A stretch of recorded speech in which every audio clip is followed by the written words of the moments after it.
Ouais, je suis d'abord slam, artiste, rappeur, imitateur.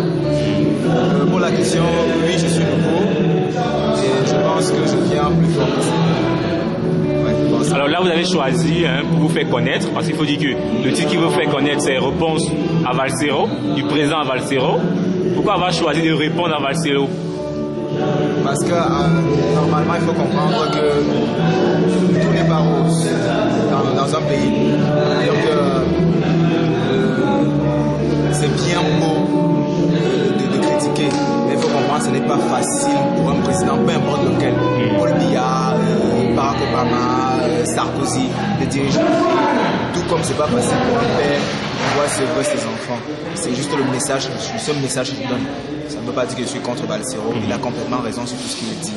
Et je ne veux pas contre ce qu'il dit. Alors c'est vrai que Valsero s'inscrit dans la trame des artistes revendicateurs.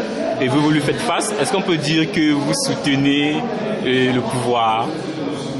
Je ne soutiens pas le pouvoir. Je ne soutiens pas le pouvoir. Je ne combats non plus. Voilà. Par là, je veux dire là, je veux protéger le peuple tout en protégeant son président. C'est tout simplement ce que je fais.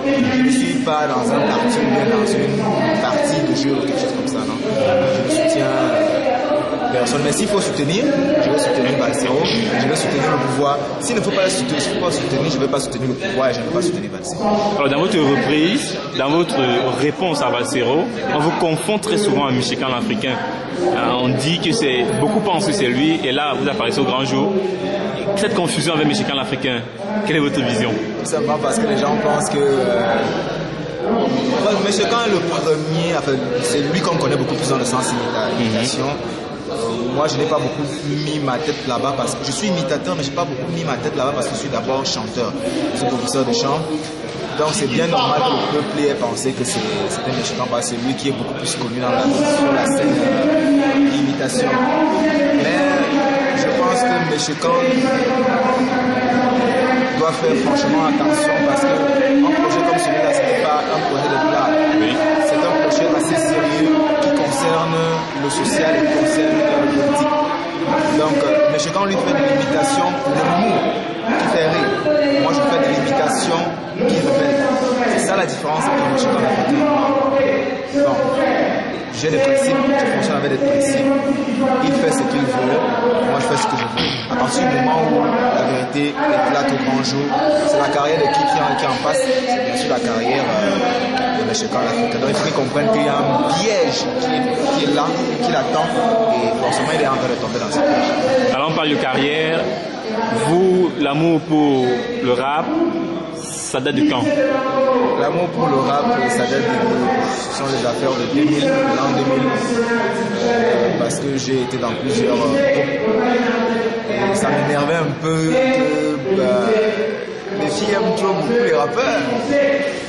Je me suis dit que je suis resté dans le sens de chanter, c'est pas aussi bien, il faut faire tout à la fois. Il faut chanter, il faut rapper, on peut être seul un jour en solo, un jour, je peux rapper en même temps, je peux chanter. Donc l'amour vient de parce que je vois les crotales qui font du bon boulot, les cocos que j'ai beaucoup apprécié, qui font un bon boulot. Je pensais pouvoir aussi faire la même chose, un bon boulot, mais j'ai l'impression que je le fais déjà assez bien. Quelle est votre vision de la scène hip-hop camerounaise? La scène hip-hop, ça marche. Ça marche, ça commence à marcher, ça marche déjà fort.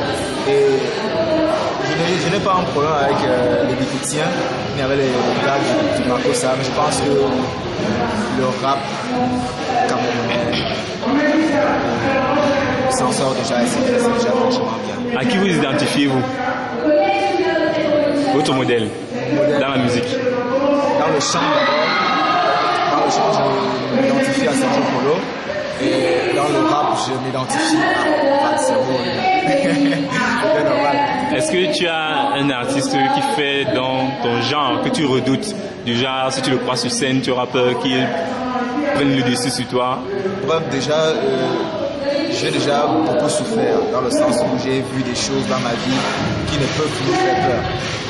Donc s'il y a quelqu'un devant moi qu'il faut affronter, ben je l'affronte. Je ne dois pas avoir peur parce que je dois m'exprimer. c'est clair et net. Je ne peux pas avoir peur d'un artiste. Ils sont tous comme moi, je suis comme eux, c'est clair et net. Nous sommes tous les humains. On meurt, on vit, on meurt. C'est clair, je ne peux pas avoir peur de qui que ce soit. Sur la scène hip-hop, sur la scène du chant. Alors, un dernier mot à l'endroit de tous les internautes qui vivront à travers mboablog.com. Tout simplement que je n'ai de problème avec personne. Je veux juste que la jeunesse camerounaise comprenne qu'eux-mêmes peuvent s'en sortir sans toutefois trop demander au président ou à son gouvernement. S'il faut englober ça, aide-toi. Excellent.